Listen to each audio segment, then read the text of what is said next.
Il y a l'adage célèbre, souvent mal attribué à Albert Einstein, qui se dit comme suit: la folie, c'est de faire toujours la même chose et de s'attendre à un résultat différent. Au cours des 30 dernières années, nous avons tenté de résoudre un certain nombre de problèmes environnementaux, mais des obstacles systémiques ont entravé notre démarche, conjugués à de nouveaux défis environnementaux tels que le changement climatique et les microplastiques. Les problématiques ont gagné en ampleur. Nous entrons dans un territoire encore méconnu, voire même une ère nouvelle, avec des actions rapides, stratégiques et qui méritent une urgence. Deuxièmement, cette consultation populaire sera suivie au niveau de mon ministère par le biais de nouvelles séances de travail, avec les différents acteurs concernés.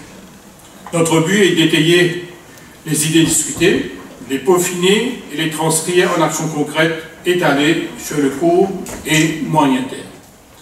Et ce, afin d'en extraire un plan directeur d'ici le début de l'année prochaine. Quand on dit le début, c'est bien le début. Hein. Tout cela appelle à un nouveau mindset, une approche révolue. Afin de résoudre les problèmes environnementaux contemporains, nous ne pouvons certainement pas suivre les voies traditionnelles. Et nous devons adopter de nouvelles approches plus adaptées aux réalités quotidiennes. Ceci dit, il devient de plus en plus évident qu'une transition écologique y va de notre survie et de la pérennité de notre planète.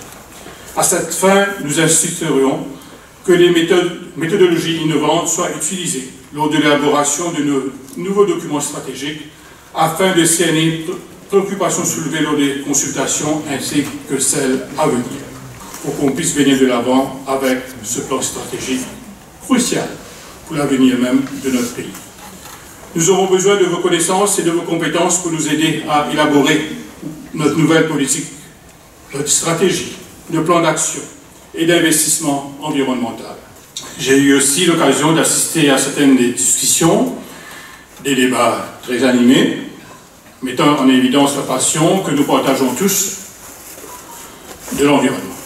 Une moisson d'idées au du chantier battu ont été formulées, des questions perspicaces posées, des critiques pertinentes exprimées et des propositions innovantes. Ces sessions de réflexion n'auraient été possibles sans vous, et vous qui êtes notre pépinière de ressources, je veux dire, les participants, les panélistes et les modérateurs. Sans vous, il n'y aurait eu ni débat, ni proposition valable.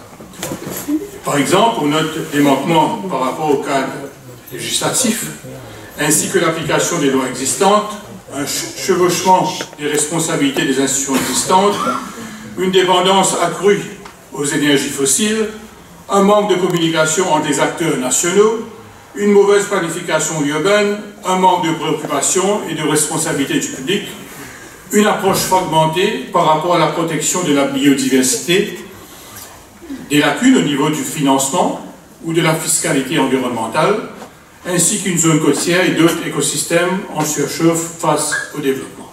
La liste est longue.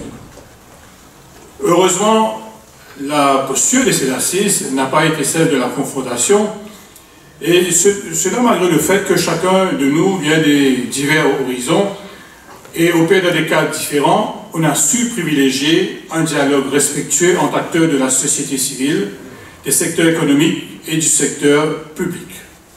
Ainsi, on a pu entendre diverses propositions intéressantes, telles que le renforcement de l'application des lois, une revue du cadre législatif et institutionnel, une sensibilisation plus ciblée, la promotion d'une culture de proximité avec le public, une planification urbaine intégrée aux considérations environnementales, une approche plus démocratique et ouverte aux ONG, un renforcement de capacités, un changement de paradigme de nos approches au quotidien, telles que la ségrégation des déchets au niveau des ménages. Je vous rassure que ces idées ne seront pas mises au placard, mais au contraire seront décortiquées et analysées en profondeur.